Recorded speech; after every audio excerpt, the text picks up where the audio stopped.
Welcome back.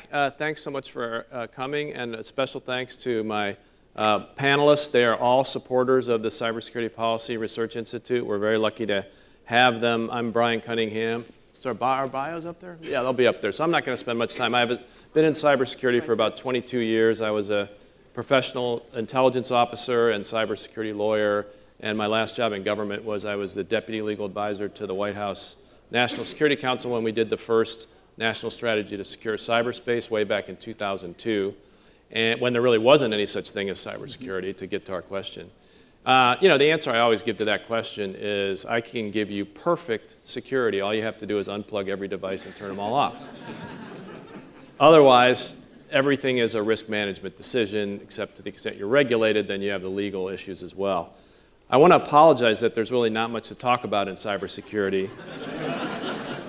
We have 35 minutes, so I'm not going to say much else except just to make a couple points. The bios are going to be up on the screen. Whenever I go to talk about cybersecurity, I can count on the fact, as a blessing and a curse, that there will have been many things in the last week that I could talk about, good and bad. So I'm just going to mention, since we're short on time, a couple that have happened just in the last 24 hours. One, Best Buy announced that they will stop selling Hawaii phones in their stores due to security concerns. And this follows AT&T doing likewise earlier. These are probably more about foreign espionage than actual bugs, but nonetheless. DHS reports that IT departments are now having no choice but to knowingly leave IT systems unremediated because they don't have enough staff and money to do everything, so they have to prioritize. Yet another iOS Siri bug was announced today, which allows someone, even if your phone is locked, if they have possession of your phone, to, if a signal or a telegram or another encrypted message pops up on your screen, you can ask Siri to read it, and Siri will read it to you. There's actually a really good, easy fix for that, but the fact that Apple let this get out with that design is sort of mind-boggling. And in other news, a teenager successfully hacked a cryptocurrency wallet. A study found that many industrial control systems and robotic equipment are vulnerable, at least because they continue to run outdated and unsupported operating systems. And apparently, autonomous vehicles can kill people with no hacking at all. And my personal favorite, 3 years after China stole 21 million top-secret security clearance files, a report by the Inspector General of the Office of Personnel Management, by the way, including mine, my files in China, they are still making precisely the same mistakes, and they make no guarantees that they could protect that top-secret information now. And of course, Russia and others are attacking the very foundation of our democracy, our election system. I think what we're facing in the next 10 years is a perfect storm, and I think actually we're in a more dangerous time than any other time when I've been in the business, which is 22 years. First of all, you have adversarial nations and criminal groups with more power in one computer to do damage than countries had 10 or 15 years ago. Also, the kid in the basement could do the same thing. You're going to have 1 trillion, by some estimates, devices connected to the internet by 2025, and we saw what hackers were able to do in denial of service attacks on the east coast of the US internet with something like 50 or 60,000 devices. So I can't do that math, but it's going to get a lot more dangerous. And we're seeing little or no ability or willingness on the part of our government to protect us. Uncertain and changing legal rules and no real sense of what the rules are internationally. We agree on almost nothing. What we wanted to talk about today was potential fixes for these problems. We don't want to come in and just tell our problems. We want to speak to the C-suite people and provide some guidance. And we don't have couldn't have any better panel than the folks we have. If you look at their bios, you'll notice that the word chief is in every one of them, I believe. So I'm going to ask each of our panelists to briefly introduce themselves, talk about their companies a little bit, and then let's just go down the list, starting with Shabnam, and talk about the most basic question. How does your company approach cybersecurity at the board and C-suite level? Great, thank you. I appreciate the opportunity to be here this afternoon. Shabnam Jalakian, Chief Information Security Officer and Senior Vice President for First American Financial. We're a multinational financial services company, really title insurance, banking, and a smattering of other financial products.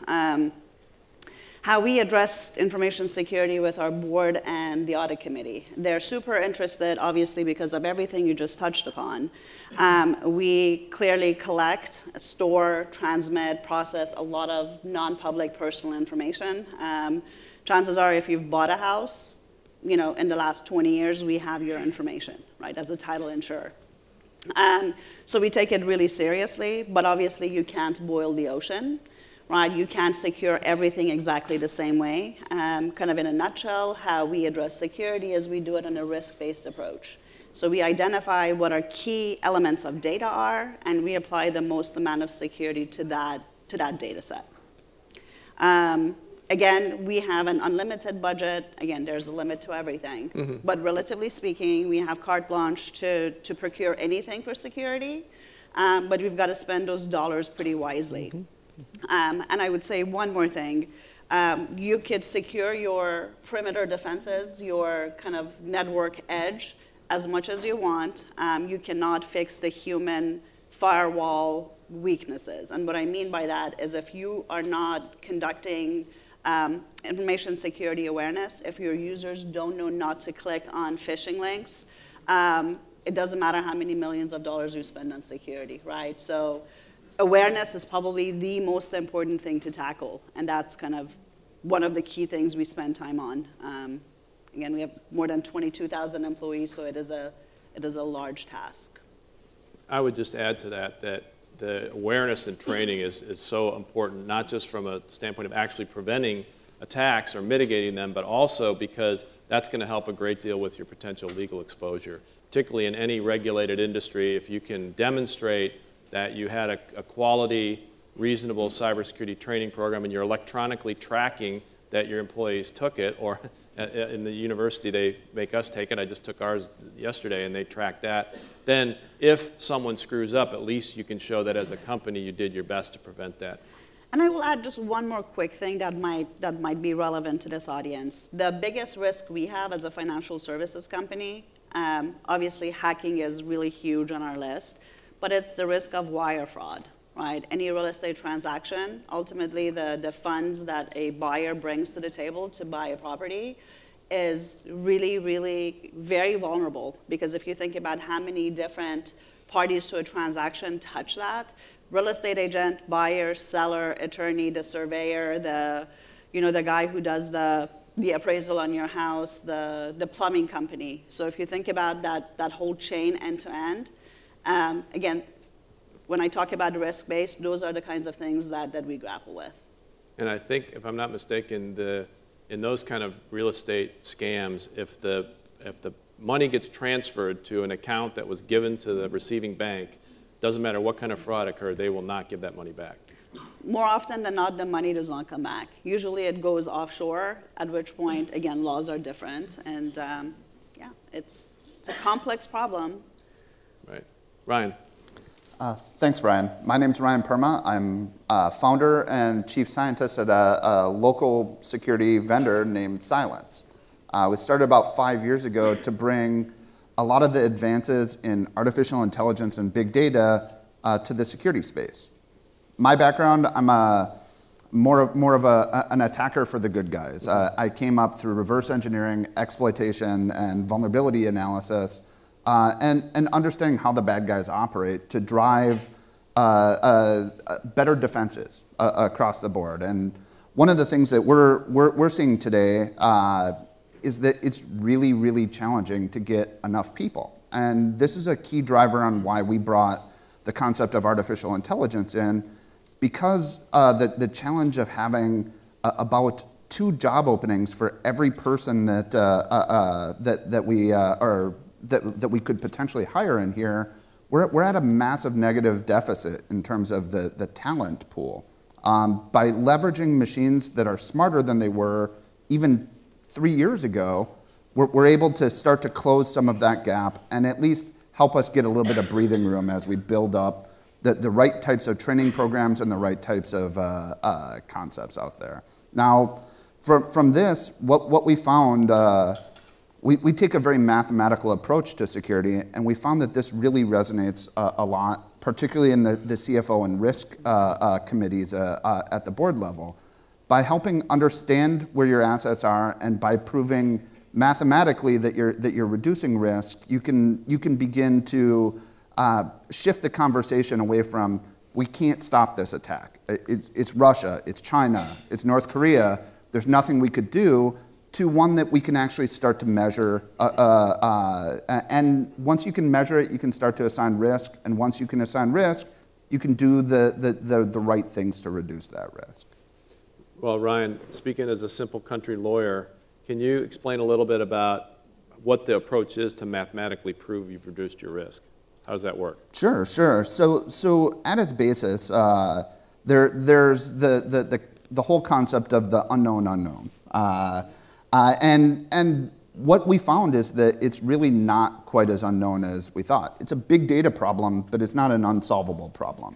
By analyzing an immense amount of data, you can come down to pretty reasonable expectations. What we've seen, we're deployed on about 15 million endpoints across the world. There aren't that many snowflakes out there. People follow the same patterns. They start to see the same things happening over and over again. And by understanding how people operate and how attackers operate, you can start to see those gaps and start to measurably reduce those gaps. So it's a process that's a little bit different for each company, but not as different as you'd think. It's not a hand-tailored suit, but perhaps a nip and tuck not off the rack. Yeah. There's a lot of behavior analytical science that goes into these tools, right? So machine learning, looking at the behavior, kind of refining what is normal, what isn't, and then kind of zeroing in on what's out of pattern.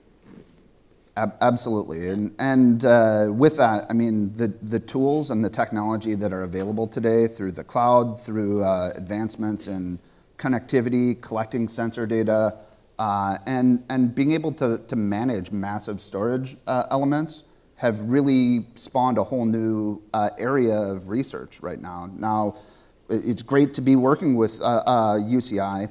We are a very data science heavy company. We have about 25 data scientists working on a full-time basis, trying to build models of attacker behavior and good behavior and looking for those gaps between the two. I know that a lot of our faculty in computer science and engineering get frustrated because just when the graduate student's about to get the PhD, they get scooped away by Google or Cylance or someone else for a huge amount of money. Those jobs are definitely in demand. I think the one study indicated that by the year 2025, I think it was, there'll be at least 500,000 person shortage of qualified cybersecurity folks. I absolutely believe it. Right now, it's challenging because we can't mint them faster than we need them. And as more companies and more organizations, government, school districts, everything, start to realize that they have this problem. This is a problem that they've had forever. They just didn't realize it, and they didn't have the budgets. All of a sudden, there's a lot of influx from top down, looking at, and asking those questions. What am I doing about my cybersecurity? And even right now, as we train them, we're pumping out green recruits. Those veterans that have that skill are in very, very high demand right now. Right. Well, a special thanks to Scott. He came all the way from the Midwest, and we got him injured this morning, so he gets the Purple Heart Award. Very Scott. Good. Yeah, a little bit of lack of coordination this morning, and I banged my chin, so ignore the Band-Aid. My name is Scott Zog, and I lead the security organization for Rockwell Collins.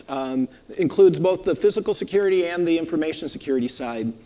Rockwell Collins is an $8 billion aerospace company. Aerospace and high integrity electronics systems and applications and services. So, cybersecurity is something which is very, very dear and important to us because our customers rely on us, rely on our products, our systems, our services to keep them safe. So they want to make certain that we keep the information that goes into those systems as well as the development of those systems themselves, keep cybersecurity top of mind.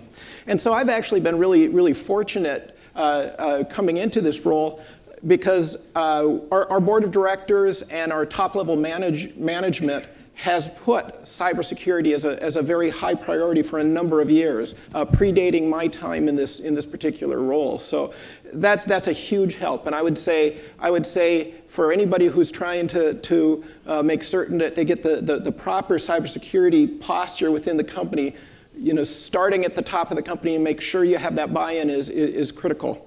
As part of my role, of course, is to work to do the risk management relative to cybersecurity. And as you pointed out, good cybersecurity really is good risk management.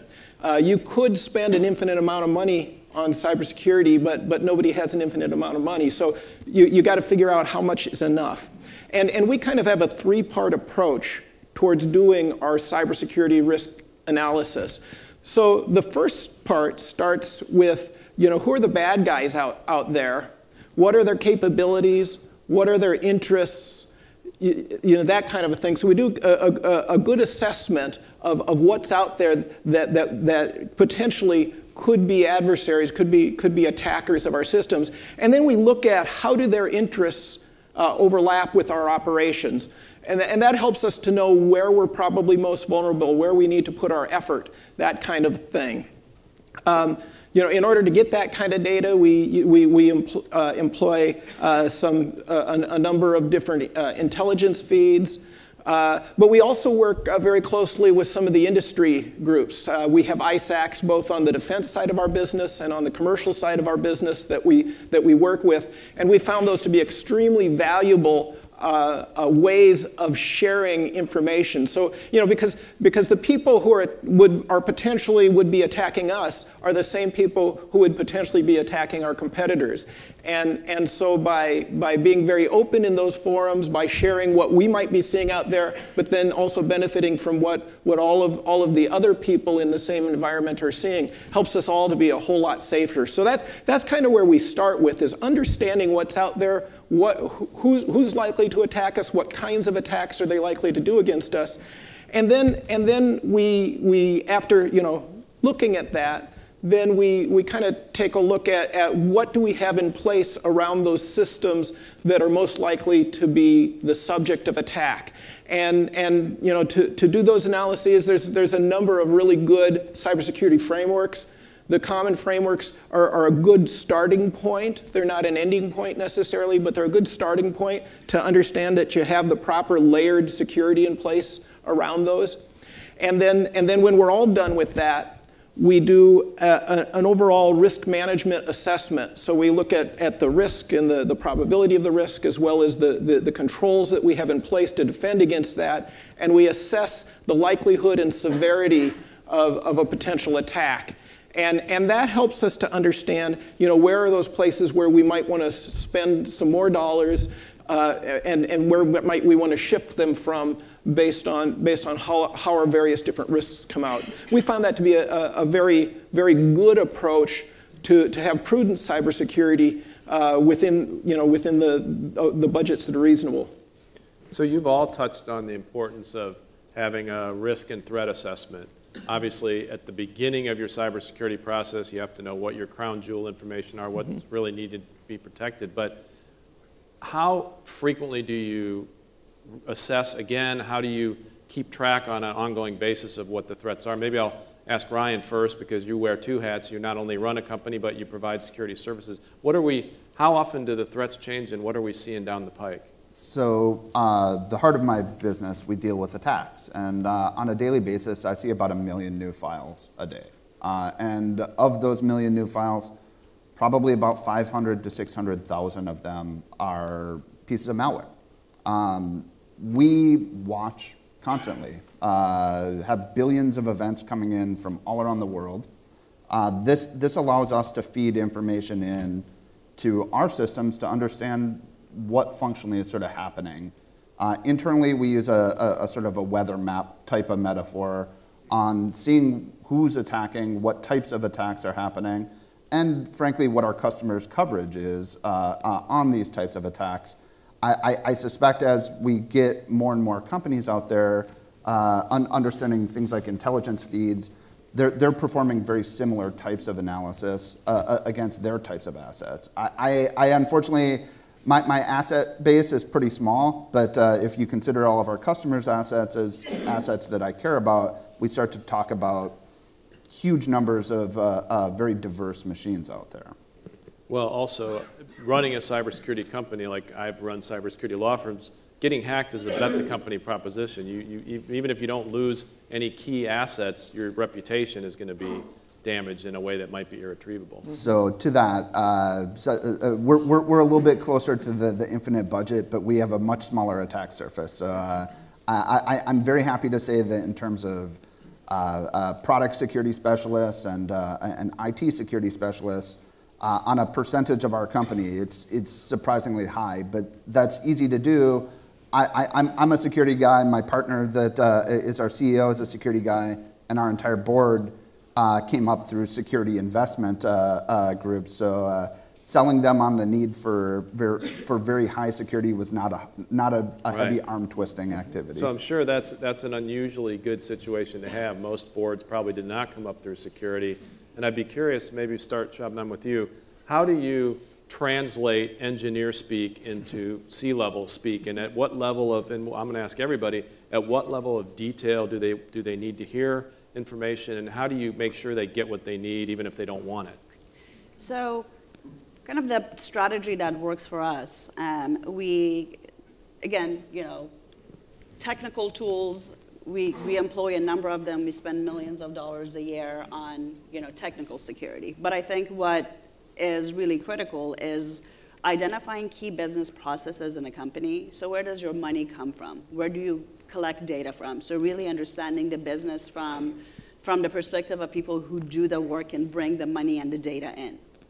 And then figuring out what are the crown jewels that need the most amount of security. So, if you have, again, in our case, we collect a lot of publicly available data. Okay, so the security we apply to that kind of layer of data is clearly different than the layer of security we apply to information that, that belongs to our customers, that belongs to the lenders that we deal with.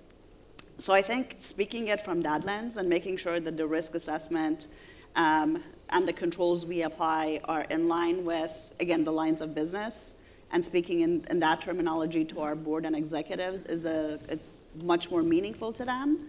Again, we've got techies at every level in my organization. In IT, obviously, we've got, I have a couple hundred people that work in our org, and we've got a couple thousand that work in IT. But again, to make it meaningful to our executives and our board, we speak in kind of business terminology. Right. And how often, absent some sort of incident, how often do you communicate directly with the CEO and the board on, do they get regular updates on the security posture? So I personally meet with the board quarterly, with the audit committee also quarterly. I meet with our CEO monthly, or more often as the need may arise. I speak to our shareholders regularly. So, I mean, there are a lot of frequent touch points, which is kind of the lay of the land today. Right. You can't not be in touch with the executives and the board members, because they have a fiduciary responsibility specifically around security as well. Yeah, for anyone that doesn't know, if you're in a publicly traded company, there's a federal law that requires the chief financial officer and chief executive officer to personally certify under oath that they know that the financials of the company are accurate. And the SEC staff has interpreted that to mean that if you can't certify that your cybersecurity is reasonable, there's no way you can honestly say that you know that your information is accurate. I don't think there's been a prosecution yet, but the staff has made it clear that they're going to go after executives if they're not on top of this. Scott, you're in a defense business, obviously. Yeah. You have all kinds of classification levels of information.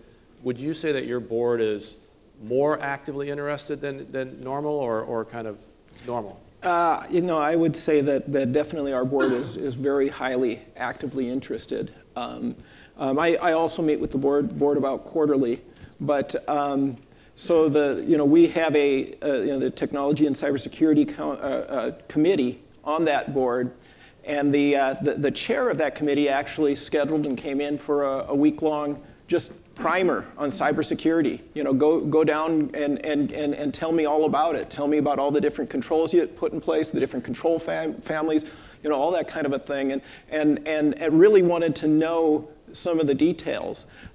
We've also given a little bit higher level, but fairly broad, just education across that entire committee. And when that committee meets, typically the whole board is there. That just shows their level of enthusiasm for that topic. That I'm usually briefing a meeting of the full board. Yeah, so I would say there's very high level of interest, very high level of engagement, and understanding of the importance of this. And Ryan, you've been selling cybersecurity services to companies for a number of years. Have you seen an uptick in the number of times now you have to actually talk to the board or senior leadership before there's a decision? Absolutely. We deal both in products and services, and many times our first introduction to a company is through a compelling event driven by a board-level engagement. From a product standpoint, generally the dictates come down from the board. We don't necessarily have to go and justify selling a product, and to your point, technology is pretty accepted within most of these organizations now. What we found, though, is particularly with our good partners,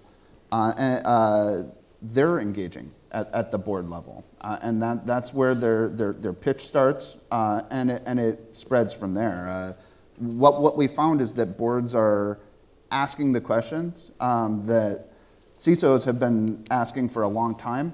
And there's starting to be a lot better alignment between the risk potential that a business faces through understanding their business processes and that meaning to the board. You know, one of the challenges with some of the breaches here, individuals in key positions are starting to be held accountable. And if the SEC starts to press really hard, more and more will treat this as this is a necessary part of my job. Now, the reality is it's always been that way, but if nobody was holding people accountable for it, there wasn't the incentive. But right. These days, it's absolutely there. I mean, with the Equifax breach of, you know, a handful of months ago, right, the chief information security officer, the chief information officer mysteriously retired, and then the CEO was called to the carpet in front of a congressional committee. I watched that very painful 3.5-hour testimony because our CEO does not want to be in his position. Well, yeah, we always like to provide takeaways at these kind of events. Here's a good one. If you have a security breach, don't sell your stock before the public knows that you had a security breach. One of those Equifax managers has been indicted on federal fraud charges and probably will go to jail. We talked about the shortage of skilled cybersecurity folks, and Shabnam, you're in a business that might not scream out cybersecurity, but you said you had over 100 employees. And for all of you, how do you compete for employees in this kind of job market, and keeping in mind that you're sitting here in a university where some people are employers and some people are students? I mean, it's very difficult because the skill set is very much in demand, and people that have the right skills, at least, you know, folks with a number of years of experience, are difficult to find because, you know, there are multiple job offers for them. Mm-hmm. So one tactic we use is we go after students from UC Irvine, you know, in particular, that have that computer science background. We primarily look for the right soft skills. They have to be a good culture fit for our company, and then we do a lot of on-the-job training. Clearly, we also go after the really experienced skill sets as well. But there's a lot of on-the-job training that's, you know, we've got to nurture that talent pool if we want to have our plate stacked, so to speak, for the future. Well, we're almost out of time, so I want to get some audience questions, but I've just asked Ryan and Scott if there's anything to add to what Shabnam said in terms of your approaches on recruiting. I get to cheat a little bit. I'm a startup, so we have stock options, and we're working with fun new technology. So you win. Yeah, and my approach is very similar. I would say we use internship programs very heavily to try and keep that pipeline going to bring in new talent, but it's the same sorts of things as you mentioned. Do we have any questions? Let's have the boss ask one. Waiting for the mic. It's coming. Okay, so I want you guys to add some color to this. So for each of you, what's the scariest, I want you to scare my audience. What's the scariest thing you've seen in your cybersecurity? I think it's it's a little bit abstract. We all read about it. Every now and then I get a phishing email and usually ignore it. Like, what's the worst thing you've seen? Like, what should people really, really, really be worried about? Yeah, that was going to be the last question. What keeps you up at night? So nothing that's happened. Yeah. Yeah. No, again, nothing that's happened in our company, but we deal with a large network of agents and independent escrows and real estate agents and people that you probably all know who have been plagued by ransomware, right? So the pesky little viruses that lock your computer, and unless you pay a ransom, you don't get your files back.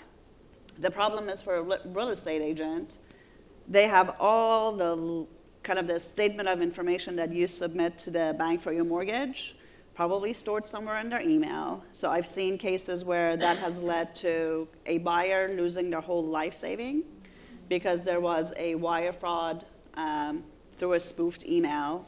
And we've seen somebody lose $1 million. Yeah, and that's money you do not get back. The Orange County DA has said to me that these real estate wire fraud scams where families really do lose their entire fortune, those are among the most common problems that they get, and there's really nothing the bank can do once it's done. Yeah, nobody can. Nobody will take that liability. Scott? Yeah, so obviously the ransomware is a big thing. The other thing we're seeing is we're seeing a lot more sophisticated types of attacks that use various different types of social engineering. So, I mean, everybody knows not to answer the African Prince email, right? but when you get an email that looks like it comes from your boss, and and maybe there's a little banter in there about something that's going on in your life, even that they picked up off of some social media someplace, and it's asking you to open this file and get back with me right away. It's a lot harder not to click on that one. So it's that kind of sophistication of attacks that we're seeing that I think kind of poses that next level of threat that we need to be ready for. From my side, from a researcher perspective, I've had the chance to hack medical equipment and slot machines and even tractors. Election voting machines. Voting machines. The thing that really, really keeps me up at night is a system called SCADA, or Industrial Control Systems. A lot of these were built by mechanical engineers in the 70s, and to cost save, they started slapping cheap internet routers on them. These things drive pumps at water treatment plants. They keep trains going where they need to go. They're literally up and down the system, and they're in very hard to replace areas. What we've seen is when a new bug is released, it's called a 0-day. A lot of these things are going to be out there literally until they fizzle out. And so bugs in some of these systems internally are called forever days, meaning that there's an oil pipeline out there that has a pump monitor that could be vulnerable, that somebody slapped a simple cellular network internet connection to because they don't want to drive out to the literal middle of nowhere in Canada to get a reading from it, but they didn't put the right security in place. And now you could cause perhaps wrong readings, perhaps divert, or cause overpressure systems. And this is up and down the place. Now, luckily, regulation is starting to step in to drive some of this, but that's the one that kind of keeps me a little bit freaked out. Right. I want to mention one other thing, and that is there's a big misconception out there that unless you're a big company, unless you're a defense contractor, unless you have classified information or you're a bank, the bad guys aren't going to target you. And that is just not true for a couple of reasons. One is that most of the attack systems and programs that are available to relatively unsophisticated thieves are not targeted. They just search the entire world for vulnerabilities, and when they see a vulnerability, they attack it. Then they decide if they want to take what you have. Also, it's clear now from the last couple of years that small and medium-sized companies are being targeted, both by thieves and by foreign adversaries. So don't feel like smaller is safer. You got to pay attention to that in any event. I want to thank our great panelists. Sorry we don't have any more time. Thank you.